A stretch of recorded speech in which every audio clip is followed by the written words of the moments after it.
Hello everybody, it's Nancy News here, and today we've got a lot of breaking things today. And the first news we'll be talking about today is coming from Russia and China. So today we've got reports that Xi Jinping, the president of China, and Vladimir Putin, the president of Russia, have reportedly held a telephone conversation according to Chinese TV. So within the conversation with Putin, Xi Jinping referred to China and Russia as good friends who support each other and drive to common interests. So Xi Jinping added that China and Russian relations have a strong internal driving force and unique strategic value, the Chinese president said. And Xi Jinping also added that the relations between Russia and China are not directed against any third party and are not subject to external influence, Xi Jinping added. So on the third anniversary of Russia's full-scale invasion of Ukraine, or operation in Ukraine, some people call it, Xi Jinping, the president of China, reaffirmed China's no-limit strategic partnership with Putin during the phone conversation. So very big news. We've also got news today that within the phone conversation, Putin briefed Xi Jinping on the recent US and Russian contacts. So Putin briefed Xi Jinping, the president of China, about his recent telephone conversation with the president of the United States, Donald Trump. Reportedly, the Chinese leader expressed support for the dialogue between Moscow and Washington that has begun, the Kremlin stated. So very big news. We've also just got news today that South Korea is to lift sanctions on medical equipment supply to Russia from February the 28th, the trade minister of South Korea has reported. So in the past couple of days, we've got a lot of information about a lot of companies returning to Russia and sanctions coming off of Russia. So just yesterday, we had reports that Coca-Cola and Subway are returning to Russia. And now today, we've got news that South Korea is to lift sanctions on medical equipment supply to Russia from February 28th.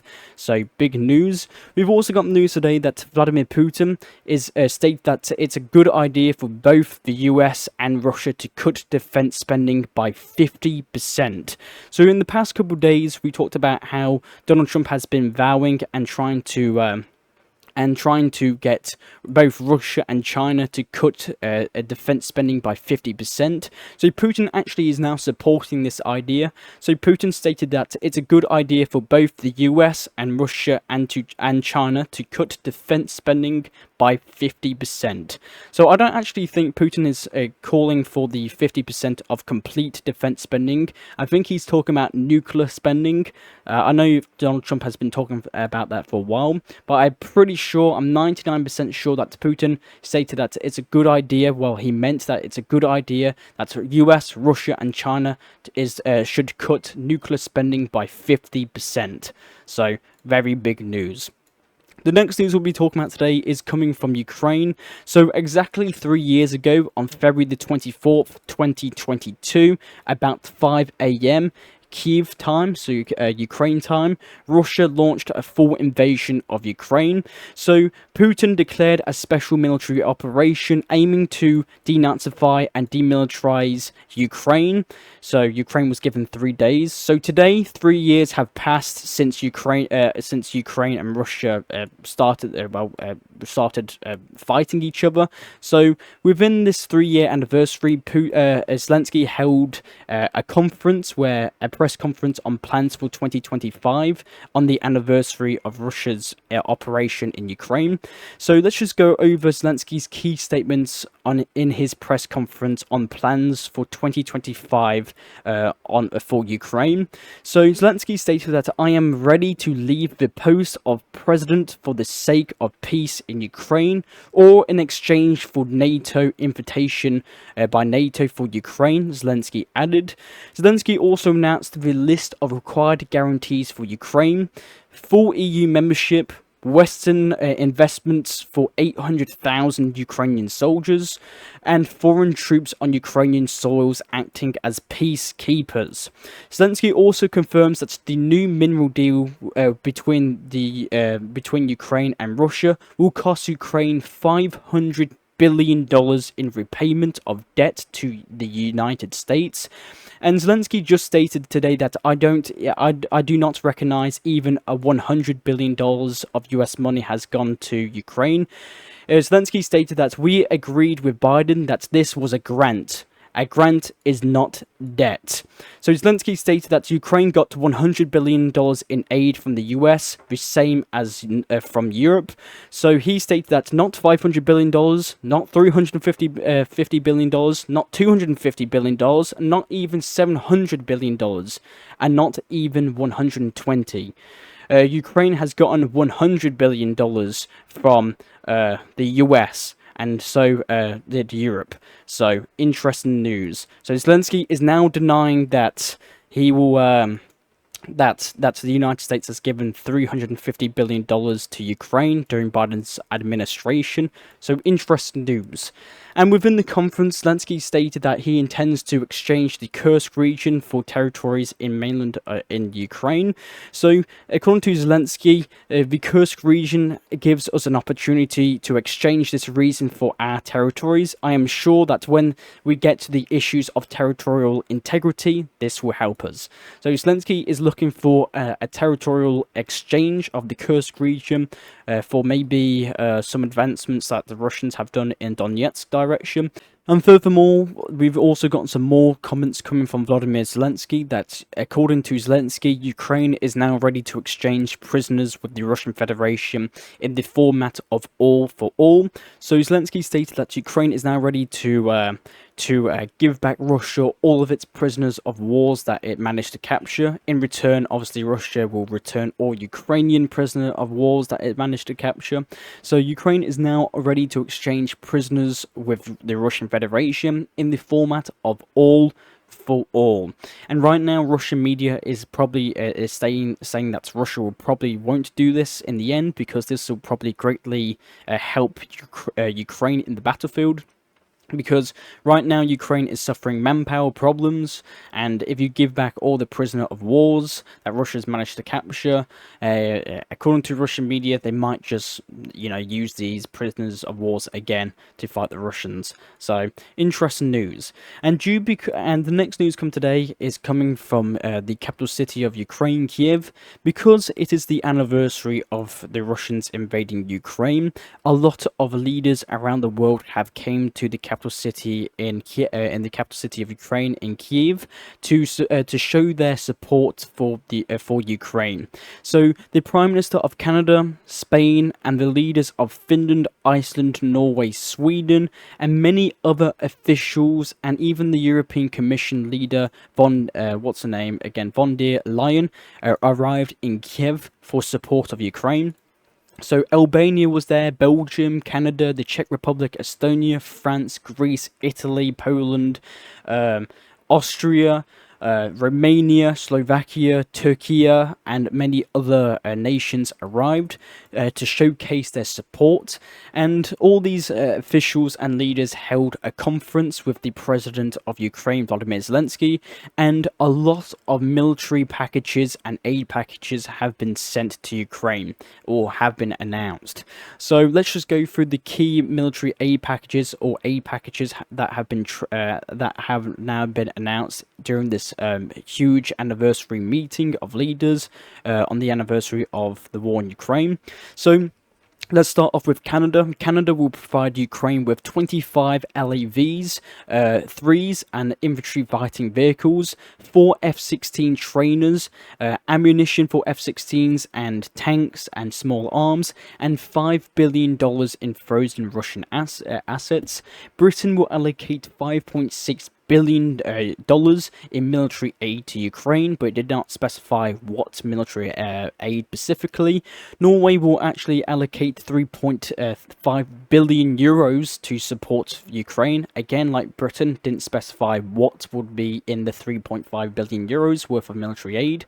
Switzerland will provide Ukraine with $1.5 billion for restoration and reconstruction. Sweden will provide Ukraine with air defense systems, in particular the Robot 70 and the Trident Mk2 anti-air defense systems, worth approximately $113 million. Spain will provide military aid worth 1 billion euros. Again, like Norway and Britain, didn't specify what would be in this $1 billion. Finland will provide Ukraine with 4.5 million euros. The money will go to support for the restoration of infrastructure and European integration into Ukraine. Denmark has announced an aid package worth $270 million, euros, for military aid, and the EU and its member states will transfer 3.6 billion euros in March. But very big news.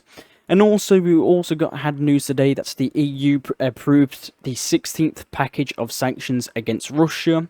So this sanction package includes the ban of imports of Russian aluminium, the ban on exports of game consoles to Russia, including the PS5 and Xbox, supply restrictions on software, equipment, and tech for oil and gas production, and sanctions on companies and 53 entities. So interesting news. And due to the 16th package of sanctions against Russia, it seems that the Russian stocks have actually rose because of this. We don't actually know why. The ruble has actually strengthened after the introduction of the 16th package of sanctions against Russia. So I'll show you a graph here. The Russian ruble has yet again strengthened right after the EU approved this huge sanction package. And we've also gotten news that the EU is now discussing the 17th sanction package for Russia. So big news. And the next news we've got today is coming from Estonia. We've got news that the United States Air Force strategic bomber, the B-52 bomber jet, was spotted flying over Estonia near the Russian border. So a whole American squadron was found performing military exercises 50 kilometers away from the Russian border. So that's about here. So these American squadrons were apparently parading due to Estonian Independence Day, and they were spotted 50 kilometers away from the Russian border. So the United States Air Force was conducting, it seems to be military exercises, but it might have just been a parade in Estonia because of its independence from the Soviet Union. And that's all the news we've gotten from Estonia. The next news we've got today is obviously coming from Germany.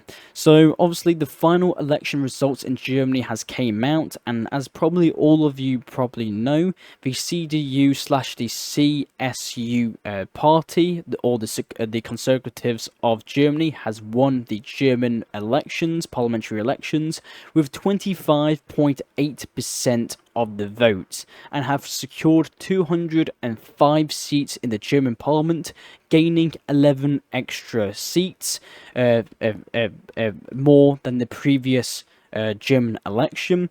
The AfD party came second. This is seen as the far right wing movement in Germany. So the AfD party secured 20.8% of the votes and secured 152 seats in the German parliament. That's plus 69 seats it had in the previous German election. The SPD party came third place, which is the Chancellor Olaf Scholz's government that previously held control of Germany, had a vote of 16.4% and secured 120 seats, but that is minus 86 seats it held during its last parliamentary elections, which it won. So very interesting news. So if you can see this map, this is the final election results in Germany. And if you can clearly see, the AfD party secures all of Eastern Germany, exactly the parts where the Iron Wall was. So interesting news. It's just interesting how even the Cold War is still in effect today in German politics. So the German election sees a staggering voter turnout of 84%, the highest since 1987, and the AfD shatters post-World War II records for right-wing parties. So interesting news. So as I As I said, the CDU slash the CSU party, Friedrich Merz, has won the election in Germany. And we've gotten some comments of the new German Chancellor. So the CDU party leader, the one that just won the election, Friedrich Merz, after winning the German election, suddenly walked back on his party's pledge to close borders and impose border controls to avoid influx of illegals. So Germany, the now new German Chancellor, has kind of walked back on his promise to close down the borders straight away. So interesting news. The German election winner, Friedrich Merz, also says that if the Israeli Prime Minister Benjamin Netanyahu wants to visit Germany, we will find ways and means to ensure that he will not be arrested despite the International Criminal Court's warrant. So the conservative CDU slash CSU Chancellor candidate Friedrich Merz ignored the order of the International Criminal Court and invited the Israeli Prime Minister Benjamin Netanyahu to a visit on Germany, because he's the Chancellor of Germany. And the next news we've got today is coming from the European Union, where we've got news that the EU has just suspended sanctions on Syria's energy and transport sectors to support its inclusive political transition and a swift economic recovery. So the European Union is now kind of easing on sanctions on the new Syrian authorities that have taken over Syria and kicked out Bashar al-Assad, the previous president of Syria.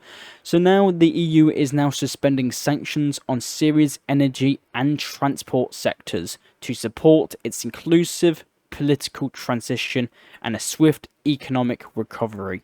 So very big news. And the next news we've got today is coming from France, and more specifically coming from the French city of Marseille. So we've got reports that an explosion has happened on the Russian consulate building in the French city of Marseille. So no injuries have been reported following the explosion near the Russian consulate in Marseille, according to French media. But reports suggest that an unknown individual flew 2 Molotov cocktails into the Russian consulate's garden, and a stolen vehicle was found near the scene. So far the incident appears to have only caused material damage, according to the correspondent from French media. So there's been a kind of attack on a Russian consulate in the French city of Marseille, where 2 Molotov cocktails were thrown at the Russian building, but the French and Russian authorities are still investigating the crime scene and seeing if it was a terror attack or not. And we've also got some breaking news today coming from Lebanon, and more specifically coming from the Lebanese capital of Beirut. As probably many of you probably know, the funeral of the previous chief of Hezbollah, Nasrallah, and his successor has happened today. So the funeral of Nasrallah, the Hezbollah chief of command that got assassinated by the Israeli forces, his funeral has happened today.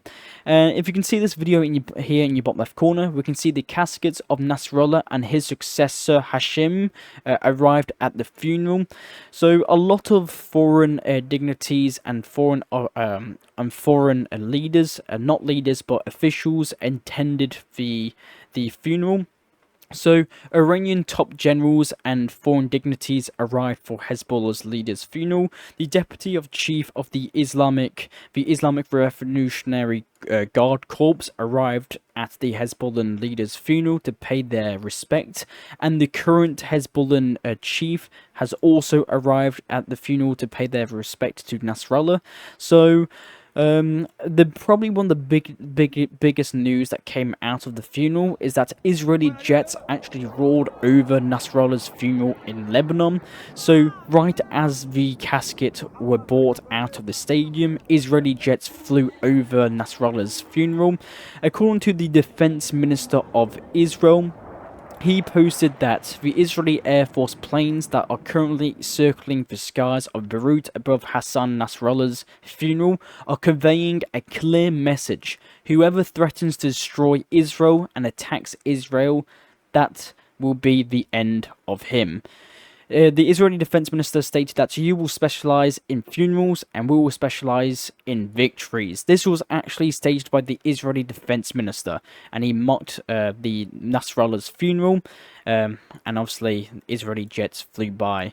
And while the funerals actually taking place, Israeli airstrikes happened in Lebanon as well. So the Israeli airstrike has pounded the Lebanese village of Tibana. So Israel airstrikes pounds Tibana in southern Lebanon as Israeli jets fly over Nasrallah's funeral. The area has regularly been bombarded throughout the ceasefire between Lebanon and Israel, but nevertheless Israel has struck it. We don't know why they struck it, they didn't give an explanation, but very big news coming from Lebanon and Nasrallah's funeral. We've also gotten some news today coming from Israel that according to the Prime Minister of Israel, Benjamin Netanyahu, Israel will stay and maintain its force in the Golan buffer zone indefinitely to safeguard against potential threats from Syria. So when the HTS rebel leaders took control of Syria and kicked out Bashar al-Assad, the Israeli forces created a buffer zone to try and protect its territory from the rebel groups that took control over Syria. So this is roughly the offense. This is roughly what the Israelis managed to take in their buffer zone offensive. And now we've got news that Israel will maintain its forces in this buffer zone area, so it won't be leaving. And Benjamin Netanyahu stated that we demand the complete demilitarization of southern Syria from military forces of the new regime. So Israel is not only just staying in the buffer zone that it's managed to capture from Syria, but it's also demanding the new Syrian authorities to demilitarize southern Syria. And the next news we've got today is coming from the Democratic Republic of the Congo. So we've got news today that the President of the Democratic Republic of the Congo has proposed his own mineral deal to the US President Donald Trump. The deal will allow the US to access the Congo's resource-rich east in return for support to combat the M23 movement. So the Democratic Republic of the Congo is now offering huge mineral depots to the US, but in return the US will have to help the Democratic Republic of the Congo against the M23 forces that have managed to make huge offensives into the Congolese territory and managed to capture huge cities and huge amounts of territory. So interesting news. And the next news we've gotten today is coming from the United States. So we've got news today that the UN General Assembly resolution has happened, that Ukraine has called. So Ukraine called the UN General Assembly resolution and proposed 1. Support for Ukraine's sovereignty and the territorial integrity of Ukraine. 2. Labels Russia as an aggressor state. And 3. Calls for Russia's immediate withdrawal from Ukraine's international recognized pre-2014 borders. So, surprisingly, the US and Russia and Israel voted together against the Ukrainian resolution condemning Russia as an aggressor state. China actually abstained, and Brazil, India abstained from voting. And the only other surprise was Sudan's, the African country of Sudan's shift with their vote against Ukraine, considering the two were once working together militarily against the rapid support forces in the Sudanese civil war. So Russia, Belarus and Hungary also voted against the resolution as well. But probably again one of the surprising things, Serbia did actually vote in favour of the resolution, but the Serbian President Aleksandar Vučić actually expressed his regret at Serbia's yes vote at the United Nations that supports Ukraine's sovereignty and territorial integrity and labels Russia as an aggressor state and supports Russia's immediate withdrawal to the 2014 borders. So the Serbian president formally apologized to the Serbian nation, calling the decision at the UN a mistake, and the Serbian president stated that, "I think Serbia made a mistake." So Vučić, the Serbian president, attributed the casting of Serbia's yes vote to personal exhaustion and has suggested that Serbia should have abstained instead. We've also got news today that the president of France, Macron, met with the president of the United States, Donald Trump, at the Oval Office. So let's just go over the key statements that were made by both leaders, both Donald Trump and Macron. So Donald Trump stated that the conflict in Ukraine could escalate into a third world war. The US intends to prevent such an outcome, Donald Trump added. Trump also stated that the United States expects Zelensky to come to the Oval Office to sign the peace agreement with Russia. The US is trying to conclude several agreements on economic development with Russia. Russia has what we need, like rare earth metals, Trump said. Trump stated that, "I will come to Moscow if everything works out." May the 9th, so Russia's military victory parade and its victory in the Second World War, is too early, Trump stated. So he again stated that Trump won't, he said that again that he won't be attending the victory parade in Moscow. During a meeting with Macron, Trump also stated that he sees no problem in sending European troops to Ukraine as peacekeepers. Putin allegedly told Donald Trump that he has no problem with European troops being deployed in Ukraine as a part of their peace agreement, Trump added. Ensuring Ukraine's security after the conflict is resolved will fall on European countries' responsibility. So it's interesting news. And we've also gotten some breaking news today that Trump is now actually in serious discussions with Putin on ending the Ukraine conflict and major economic development transactions to take place between Russia and the US. So in a Truth Social post that he made on social media, Donald Trump stated that, "Today, President Emmanuel Macron of France joined me in the Oval Office to speak to the G7 summit. The meeting was convened by the Prime Minister of Canada, Justin Trudeau of Canada. The current chair of G7 is to acknowledge the third anniversary of the Russia-Ukraine war, which would have never started if I was president. Everyone expressed their goal of seeing the war end, and I empathize the importance of a vital, critical mineral and rare earth deal between the United States and Ukraine, which we hope will be signed very soon. This deal, which is an economic partnership, will ensure the American people recoup the tens of billions of dollars and military equipment sent to Ukraine, while also helping Ukraine's economy grow as this brutal and savage war comes to an end. At the same time, Donald Trump stated that I'm in serious discussions with President Vladimir Putin of Russia concerning the ending of the war and also in major economic development transactions which will take place between the United States and Russia. Talks are proceeding very well."